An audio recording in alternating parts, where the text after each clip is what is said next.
ओम श्री गणेशाय नमः। और शिवत्वमसि आप सभी को। तो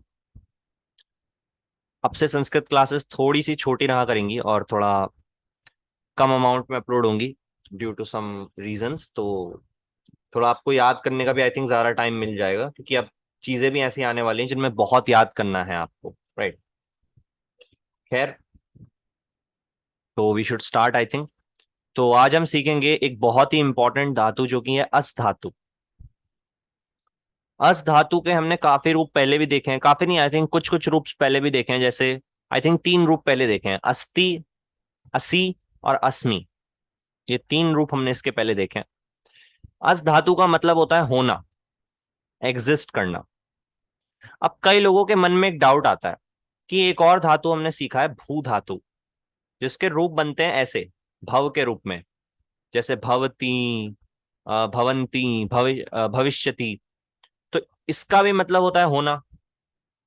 दोनों में डिफरेंस क्या है, ये बहुत सारे लोगों के मन में डाउट आता है। इसका मैं डिफरेंस आपको समझाता हूं। जब भी हम लिखते हैं होता है, होता है, या होगा, या हुआ था, तो उसमें ये जो वर्ड है होता है, अगर ये कंपल्सरीली यूज हो रहा है, मतलब ये आना ही आना है, तो हम डेफिनेटली भव धातु या भू धातु ही यूज करेंगे। इसका मतलब होता है कंप्लीट सेंस में होना, होता है, हुआ था, ये जो वर्ड होते हैं। लेकिन अस धातु सेंटेंस को कंप्लीट करने के लिए यूज किया जाता है। जैसे किसी सेंटेंस के एंड में आ रहा है, या फिर प्लूरल फॉर्म में है, राइट। तो इसके लिए हम यूज करते हैं अस धातु। जब आप ट्रांसलेट करेंगे संस्कृत में तो ये प्रॉब्लम आपको बिल्कुल भी नहीं आएगी, आपको दोनों का मतलब वही निकालना होगा। तो शुरू करें आज की क्लास। ये चीज क्लियर हुई, पहले ही बताइए।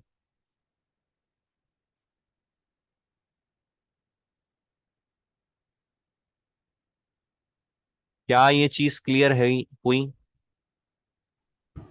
हाँ ठीक। ओके, नेक्स्ट पे चलते हैं। तो सबसे पहले अस धातु को हम लट लकार के अंदर देखेंगे। लट लकार का हमने मीनिंग क्या निकाला था, प्रेजेंट टेंस, ठीक है। तो अस्ति, स्तः, संति, असि, स्थः, स्थ, अस्मि, स्वः, स्मः। अब ये जो वर्ड्स हैं ये देखने में बहुत सिंपल लग रहे हैं, लेकिन संस्कृत में इनका इतना यूज होता है कि मैं क्या बताऊं। संधि के साथ मिला जुला के बहुत जगहों पे इनका यूज है। अस्थि का मतलब होता है। सपोज मैं कह रहा हूं हिंदी में, सपोज मैं कोई सेंटेंस कहूं, वो वहां पे रहता है, तो एंड में है आ रहा है ना। ये मीठा, पीने में मीठा है, तो है आ रहा है एंड में, तो वो जो है उसको हम अस्थि की तरह यूज करते हैं सेंटेंस को कंप्लीट करने के लिए। इसका एग्जाम्पल अगर मैं लूं संस्कृत में, तो सूयशः बुद्धिमानम, सॉरी, सूयशः बुद्धिमानः अस्ति। इसका मतलब हो जाएगा सुयश बुद्धिमान है। असी, इसका मतलब होता है, अब क्योंकि मध्यम पुरुष आ गया है तो हो, है का मध्यम पुरुष में फॉर्म क्या बनता है, हो। जैसे तत्वमसी, तुम वो हो, तो उसमें असी का मतलब है हो। और अस्मि का मतलब है हूं, अहम ब्रह्मस्मि, मैं ब्रह्मा हूं। हूं आ रहा है ना एंड में। तो अगर हम खाली सपोज करो, मैं इसको यूज नहीं करा सपोज करो, या फिर मैंने इसको यूज नहीं करा किसी सेंटेंस में, मैंने खाली ऐसे लिख दिया सुयशः, आई थिंक सुयश में छोटा हुआ था, बड़ा हुआ मुझे याद नहीं है, उसके लिए सॉरी। सुयश, वाह, भैया की नाम की स्पेलिंग याद नहीं आ रही मेरे को। सुयशः, और उसके बाद मैंने लिख दिया बुद्धिमानः। ठीक है, मैं लिख नहीं रहा, सपोज मैंने लिख दिया होता बुद्धिमानः, और उसके बाद मैंने पूर्ण विराम लगा दिया, अस्ति नहीं लिखा, तो भी उसका वही मीनिंग निकल के आएगा। ये सिर्फ हम सेंटेंस को पूरा करने के लिए इसका यूज करते हैं। तो अगर मैंने लिख दिया अहम शिव या फिर शिवोहम, और साथ में मैंने अस्मि नहीं लगाया, तो भी उसका वही मीनिंग होगा, मैं शिव हूं। या फिर अगर मैंने लगा दिया शिवोहम अस्मि, तो भी उसका वही मीनिंग होगा। ठीक है, तो ये सिर्फ सेंटेंस को कंप्लीट करने के लिए हम लगा देते हैं, दैट्स ऑल। स्तः मतलब वह दो हैं, और संति मतलब हैं, प्लूरल फॉर्म में हैं। इसका मतलब वे, तो वो तुम दोनों हो, और इसका मतलब तुम सब हो, या फिर तुम हो, बेसिकली प्लूरल फॉर्म में। मैं हूं, हम दो हैं, हम सब हैं। ठीक है, अगर ये क्लियर हुआ तो आगे बढ़ें। देखो हर चीज क्लियर होनी चाहिए, बताइए। हाँ। नाइस, तो अब हम सीखेंगे लंग लकार। जिनको याद नहीं है लंग लकार भूतकाल के लिए होता है, पास्ट टेंस के लिए। तो है का पास्ट टेंस होता है था, तो यहाँ पे वही मीनिंग निकलेगा, आसीत वह था, या था बेसिकली। आसी ही तुम थे, आसम मैं था, आस्ताम वह दोनों थे, आसन वह थे, वे थे बेसिकली, वे सब थे। आस्तम तुम दो थे, आस्त तुम सब थे, आस्व हम दो थे, आसम हम सब थे। तो ये बेसिकली पास्ट में हो जाएगा, और बहुत ज्यादा इसके तीन ही रूप ज्यादातर यूज में आते हैं। वैसे आपको पांचों लकार याद करने हैं, लेकिन इसके ज्यादातर तीन रूप यूज में आते हैं, पास्ट प्रेजेंट एंड फ्यूचर। अब लिट लकार यानी कि हमारा फ्यूचर टेंस पे आते हैं। अब अस धातु में फ्यूचर टेंस जो होता है वो भव से ही बनता है। जो हमने भव का फ्यूचर टेंस सीखा है ना, वही वाला इसमें बन जाता है। तो आई थिंक आपको पहले से आता है, भविष्यति भविष्यतः भविष्यन्ति, भविष्यसि भविष्यतः भविष्यत, भविष्यामि भविष्यावह भविष्यामः। ये आई थिंक आपने पहले से सीखा हुआ है। तो यही जो है यूज में आता है जब हम फ्यूचर की बात करते हैं। वह होगा, वह दो होंगे, वह सब होगा, होंगे, या वह सब होगा, ये भी हो सकता है। तुम होगे, तुम दो होगे, तुम सब होगे। मैं होऊंगा, हम दो होंगे, हम सब होंगे।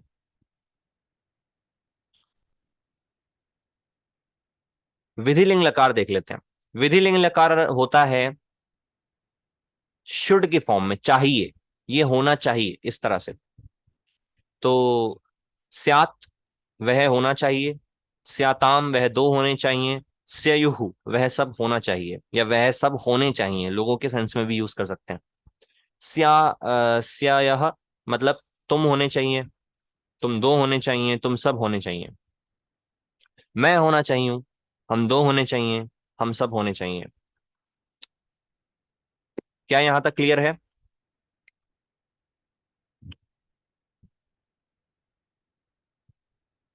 एक बार बता दीजिए। जी क्लियर है। बढ़िया। अब इसको याद करने में हो सकता है थोड़ा टाइम लगे, कोई दिक्कत की बात नहीं है। आप आराम से याद करिए, याद नहीं करना है फिलहाल के लिए इसको कहीं पे आप लिख लीजिए, चिपका लीजिए, कॉपी में लिख लीजिए, या फिर मैं पीडीएफ भेज दूंगा इसका, प्रिंट निकलवा लो या घर पे निकाल लो, वटेवर। अगर ज्यादा लिखने की प्रॉब्लम है तो इससे क्या रहेगा कि अभी आपको ये याद नहीं करना पड़ेगा, तो आप ट्रांसलेट करते वक्त इस चीज का यूज कर सकते हो। हालांकि याद करने से बेहतर कुछ नहीं है। तो ये था विधिलिंग लकार। अब लोट लकार रह जाता है बस। लोट लकार में ये देखिए, अस्तु, अस्तु का मतलब है, अब देखिए, लोट लकार यूज करते हैं हम ऑर्डर देने के सेंस में। हमने सीखा है पहले, ऑर्डर देने के सेंस में, जब हम किसी को ऑर्डर देते हैं। तो अस्तु का क्या मतलब है? वह हो जाए, या वह हो। मैंने इस तरह से इस सेंस में यूज किया है। अगर मैं, हमने एक वर्ड सीखा था तत्, जिसका मतलब मैंने निकाला था वो, और अस्तु, दोनों को मिला दो तो क्या बनेगा? तथास्तु। आपने सुना होगा भगवान से जब वरदान देते हैं तो इसका मतलब यही है कि वह हो जाए, तुमने जो बोला वह हो जाए। बेसिकली मैं ये आदेश देता हूं, इस तरह से इस वर्ड का मीनिंग निकल के आता है। तो अस्तु का मतलब वह हो जाए, वह दो हो जाए, वह सब हो जाए, बेसिकली। तुम हो जाओ, तुम दोनों हो जाओ, या तुम सब हो जाओ। मैं हो जाऊं, हम दोनों हो जाएं, हम सब हो जाएं। इसमें एक चीज मैं और पॉइंट आउट करना चाहूंगा, बहुत इंपॉर्टेंट है। अज धातु का यूज हम कंप्लीट करने के लिए करते हैं सेंटेंस को, और होने के सेंस में करते हैं। लेकिन हम क्रिएट करने के सेंस में आज धातु का यूज नहीं कर सकते। सपोज होने का मतलब क्रिएट करना भी होता है कई बार, जैसे विश्वकर्मा कहते हैं उन्हें, बेसिकली जिन्होंने विश्व को बनाया है। तो कर्मा मत, सॉरी, विश्व को नहीं बनाया है, जो आर्किटेक्ट हैं हमारे देवताओं के। तो करने का सेंस कई बार बनाने के सेंस में भी यूज किया जाता है। तो मैं यहाँ पे क्या कह रहा हूं, तुम हो, तुम हो जाओ। बेसिकली मैं आदेश दे रहा हूं। तो इसका मतलब मैं ये नहीं कह रहा कि तुम क्रिएट हो जाओ। किसी चीज को जब हम बर्थ के सेंस में यूज करते हैं तो हम हमेशा भू धातु का यूज करते हैं। भू धातु में फिर हम आदेश देंगे। भू के हमने आदेश वाले रूप सीखे थे, अगर आपको याद हो तो आप उन्हें चेक कर सकते हैं, जिसमें हमने भव का यूज करके सीखे थे पिछले लेक्चर्स में, अगर आपको याद हो तो। आप लेक्चर नंबर अगर 9th वाला देखेंगे तो उसमें हमने भव का जो रूप है, जिसको हम आदेश के तौर पे यूज करते हैं, तुम हो जाओ, वो आपको मिल जाएगा वो इसमें। सिर्फ भव ही तो होगा ना। हाँ, सिर्फ भव होता है वो। एग्जैक्टली exactly, भव बोल दो, इसका मतलब तुम हो जाओ। तो उसमें हम, तो धातुओं का यूज, इनके कुछ रूल्स होते हैं कि भू का यूज हम क्रिएट करने के सेंस में कर सकते हैं, अस का यूज नहीं कर सकते। तो ऐसे बहुत सारे रूल्स होते हैं। धीरे धीरे जब हम एडवांस लेक्चर्स की तरफ जाएंगे, वो सब चीजें आपकी क्लियर हो जाएंगी। कोई इसमें प्रॉब्लम नहीं है। इसका मतलब होता है तुम दोनों हो जाओ, तुम सब हो जाओ। बेसिकली जैसे कहते हैं ना, मेरे सामने आ जाओ, उस तरह से भी कह सकते हैं, इसको यूज कर सकते हैं। मैं हो जाऊं, हम दोनों हो जाएं, हम सब हो जाएं। लेकिन बर्थ के सेंस में यूज नहीं होगा, ये ध्यान में रखना। जैसे अगर कृष्ण भगवान ने एक उसमें कहा है गीता में, क्रोधाद भवती सम्मोह, तो भवती वहां पे यूज किया उन्होंने। क्रोध से सम्मोहन होता है। वहां पे आप अस्थि यूज नहीं कर सकते, क्योंकि अस्थि का मीनिंग सेंटेंस को एंड करने के लिए वहां पे होने वाला जो वर्ड है वो यूज नहीं होगा। क्योंकि क्रोध, उस वो क्या कह रहे हैं, क्रोध से मोह जन्म लेता है, क्रोधाद भवती सम्मोह, क्रोध से मोह होता है। तो वहां पे आप अस्थि यूज नहीं कर सकते, वहां पे उन्होंने भव का यूज किया है। वैसे मैं भी किनका एग्जाम्पल दे रहा हूँ, कृष्ण भगवान से अच्छी संस्कृत तो नहीं आती होगी किसी को। खैर, सेंटेंस फॉर्मेशन देख लेते हैं। पहले बताइए, पीछे का सब क्लियर है?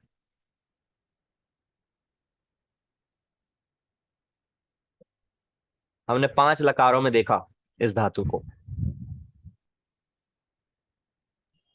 क्या हाँ, पीछे? क्लियर है। बहुत बढ़िया। तो सेंटेंस फॉर्मेशन, ज्यादा सेंटेंस नहीं देखेंगे, एज मैंने कहा क्लास को छोटा रखने का ट्राई करेंगे। दुग्धम मधुरम अस्ति। अब एक रूल मैं और यहाँ पे आज ऐड करना चाहूंगा, संस्कृत का बहुत ही कमाल का रूल है। अगर हमारा जो वर्ड है, जिसको आप कर्ता कहते हो, कर्ता क्रिया कर्म में, तो ये जो है हमारा वर्ड, जो सब्जेक्ट है हमारा, सब्जेक्ट ऑब्जेक्ट वर्ब में, अगर सब्जेक्ट नपुंसक लिंग में है, बेसिकली 3 तरह के जेंडर होते हैं, मेल, फीमेल और नपुंसक लिंग, इसको थर्ड जेंडर कहना चाहो कह सकते हो। तो अगर ये मेल फॉर्म में है, जैसे राम, कृष्ण, तो जो इसके साथ ये यूज होगा, इसको आई थिंक एडजेक्टिव कहते हैं, if I am not wrong. Yes, quality जो दर्शा रहा है उसकी, कि दूध कैसा है। तो मधुर दूध है, तो मधुर जो है या स्वीट एक क्वालिटी है दूध की, तो वो एडजेक्टिव होगा, राइट। तो एडजेक्टिव भी इसके इसके अनुसार आएगा। अगर यहाँ पे मैं सपोज कहता, हम्म, राम बुद्धिमान है, तो राम बुद्धिमान आएगा।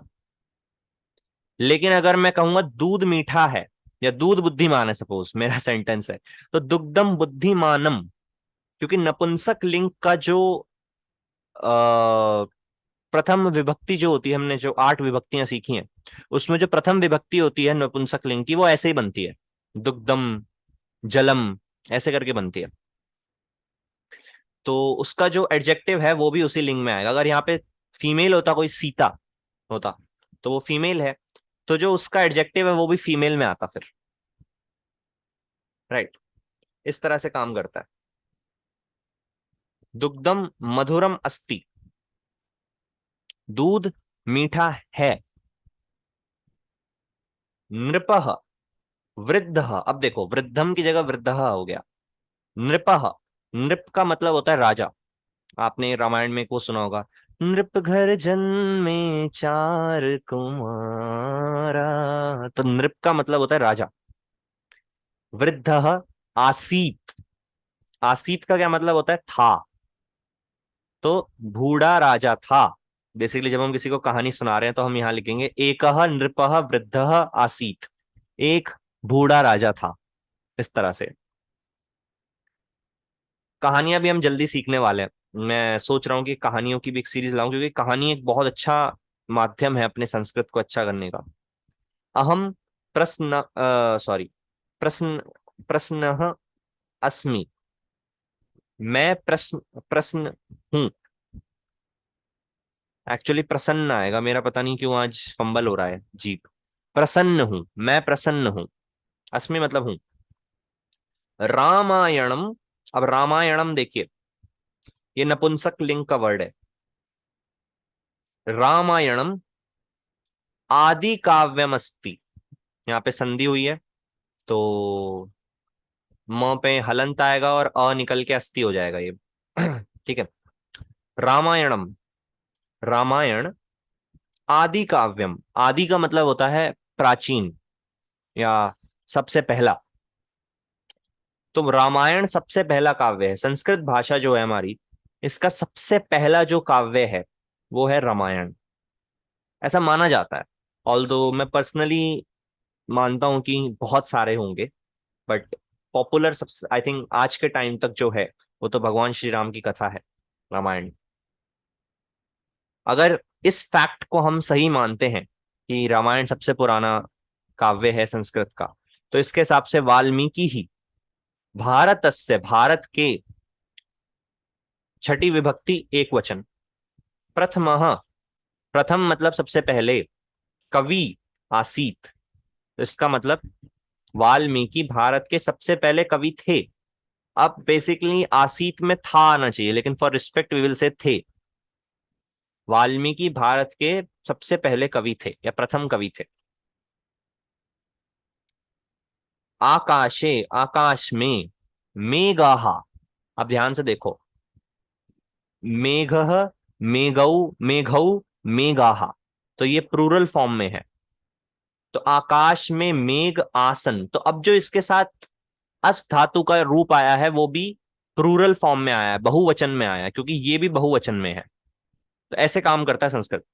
तो अस्थि जो है ये एक वचन में था, क्योंकि दूध, और दूध भी एक वचन में था। लेकिन ये क्योंकि प्लूरल है तो इसका ये वाला वर्ड भी प्लूरल आया है। अब ऐसे थोड़ी ना कहेंगे बच्चे खेलता है, हम कहेंगे बच्चे खेलते हैं, राइट। ऐसे कहेंगे ना।